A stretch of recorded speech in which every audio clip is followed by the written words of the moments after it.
है। रांची में कोरोना से मरने वालों की संख्या लगातार घट रही है। अब ये संख्या 10% के आसपास रह गई है। पिछले 2 दिनों से कुछ शमशान घाटों में ना तो अंतिम संस्कार के लिए शव आए हैं और ना ही कब्रिस्तान में ही शव आए हैं।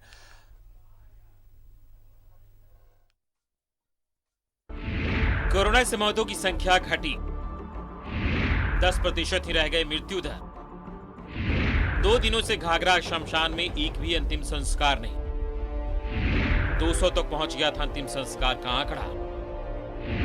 रातू रोड कब्रिस्तान में 2 दिनों में एक भी सुपुर्दे खाक नहीं। दर्जनों शवों को किया जाता था सुपुर्दे खाक।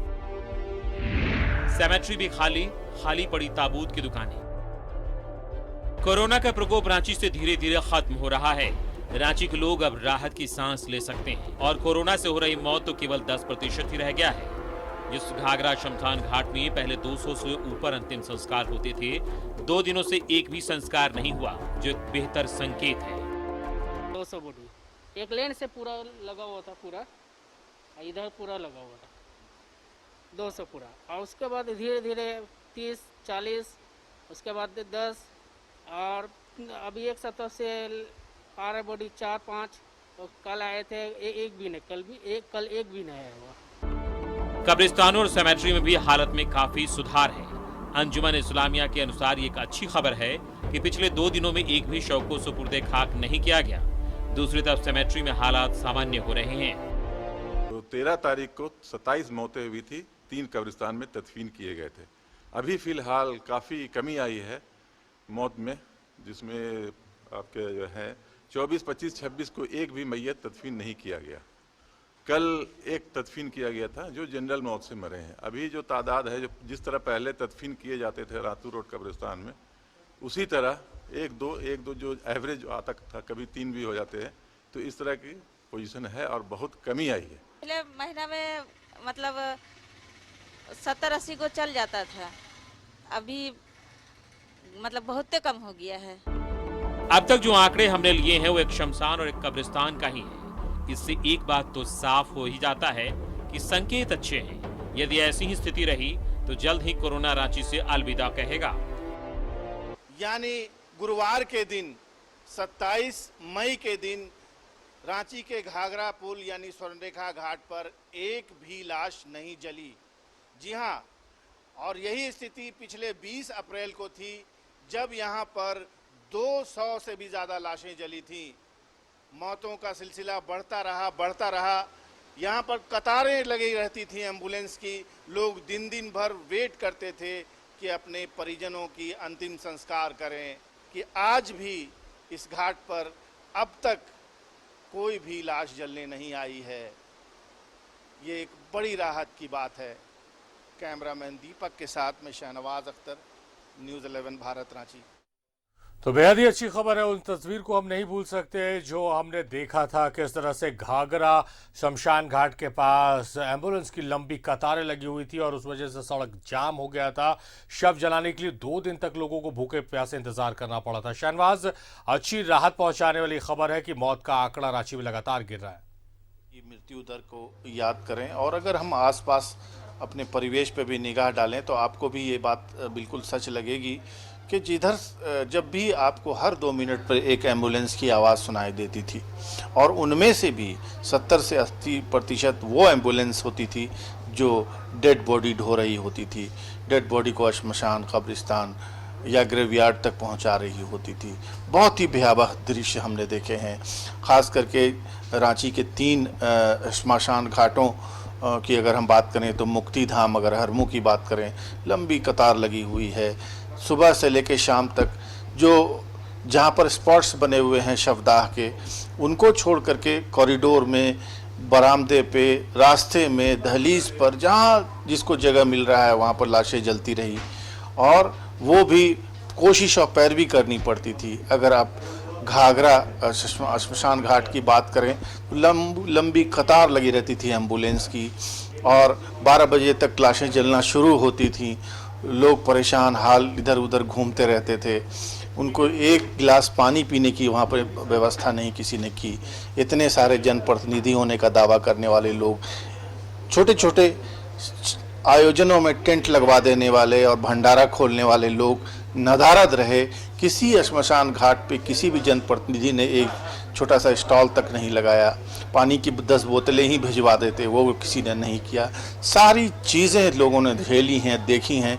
हम जनप्रतिनिधि नहीं हैं, लेकिन फिर भी हमारे नंबर्स पे लोग फ़ोन कर कर के रोते थे और हमें वहाँ बुलाते थे। हमारी टीम वहाँ जाती थी, जा कर के वहाँ अपनी कोशिशों से मजिस्ट्रेट को बुला करके दाह संस्कार शुरू करवाते थे। लकड़ी की कमी है, लकड़ी की व्यवस्था के लिए खबर हम बनाते रहे।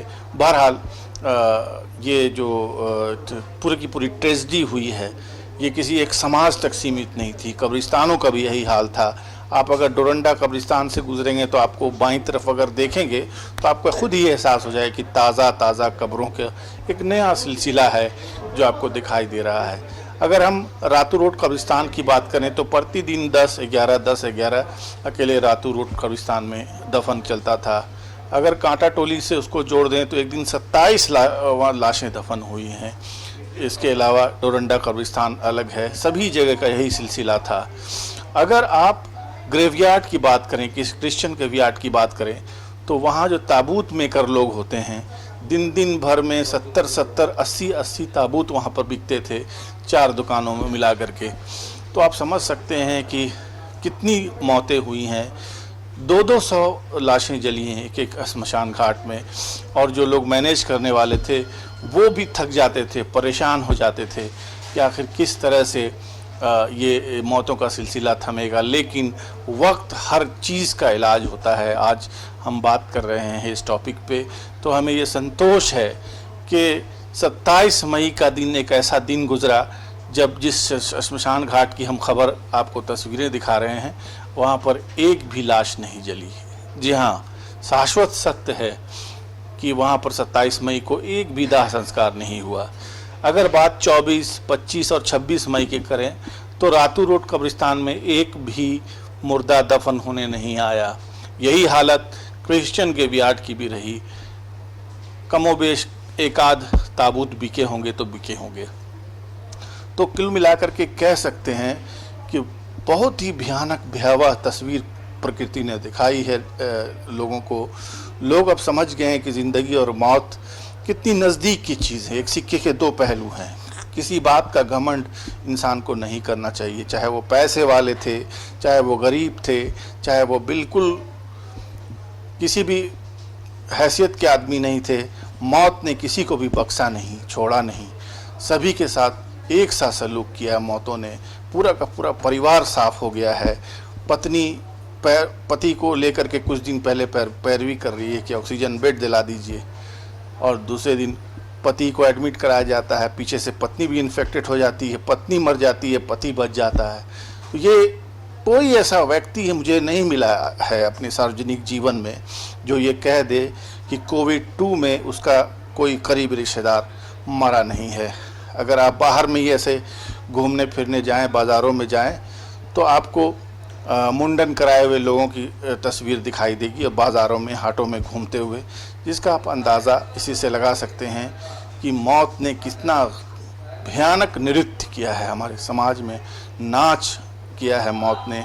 और इसका पूरा का पूरा संदेश यही था कि जीवन की रंगरेलियों में, रोशनियों में गुम नहीं होना है, बल्कि ज़िंदगी किसी और मकसद के लिए दी गई है, उसको अपने मकसद के तौर पर जिए। जी, सही तौर पर अच्छा संदेश आपने दिया है शहनवाज, और ख़बर भी उतनी अच्छी दी है। और ये ख़बर हम लगातार दिखाते रहे, ऐसी हम दुआ, ऐसी प्रार्थना करते हैं कि न शमशान पे मुर्दे पहुँचे, न मैयत पहुँचे कब्रिस्तान में। बहुत शुक्रिया शहनवाज आपका तमाम जानकारियों के लिए। तो यार